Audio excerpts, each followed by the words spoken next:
Experiment by Hunter Parent.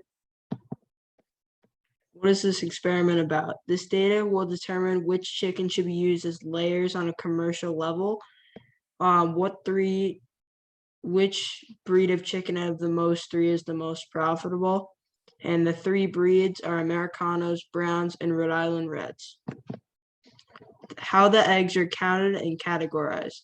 The eggs are categorized into sizes by mass. The larger the egg, the higher the profitability. We'll be seeing which is the most profitable by looking at how many dozens of each category of egg they produced. And of course, fertilized eggs won't be counted because they can't be sold. Why these eggs will be priced higher than normal eggs? Because they're from basically like a local farmer. The diet of backyard hens may be different from conventionally raised hens on a commercial level, and it can affect the nutritional value, so the cost can go up.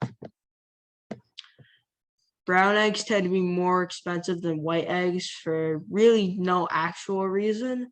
The reason it used to cost more is because it costs more to raise browns as like a species, but now, or not a species, but a breed. Now it's not really an issue.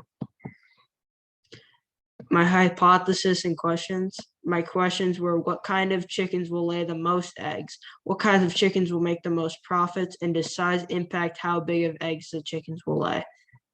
And the hypotheses were Americanos will lay the most eggs because the eggs they produce are smaller. The Browns will make the most profits because they lay the biggest eggs, and the size of the chicken does influence the size of the eggs. So this is my materials list.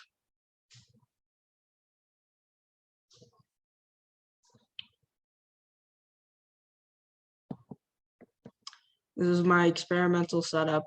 The variables to this experiment are the kinds of chickens and the profitability of different types of chickens. All the constants are the feed, the temperature, the location, and the age of the chickens. And the setup was not something I could show because that involves raising the chickens, which has already been done a long time ago. My procedure was that each day during a 3-week period, you collect the eggs from the coop and then wash the eggs, make sure they're clean, then weigh and record what size and breed the eggs are. Then after this 3-week period, you would calculate how much profits each breed made. Then you would have your final answer for which one's the most efficient. In this graph, the main portion of the graph is tallies of the eggs, but at the bottom, the most important part is the profits that they each made, which is what we are measuring. Browns having the most, Americanos the least, and Reds falling somewhere in the middle. Discussion. In this study, it was found that Browns made the most profits. The Rhode Island Reds made the second most profits, and the Americanos made the least. So the Browns are the best and most optimal for large-scale farms. This is because of 2 reasons. Number one is that they make brown eggs, which is usually sold as specialty eggs at higher prices. And number 2 is because they typically grow to very large sizes. And this means that they make the largest eggs, as there is a correlation to the size of the chicken and the size of the eggs. Error.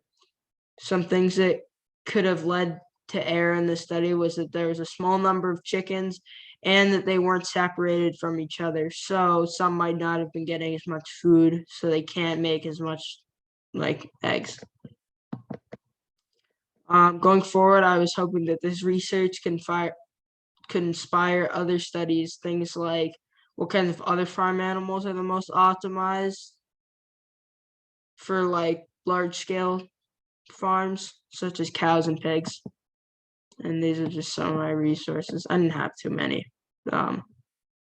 Thank you.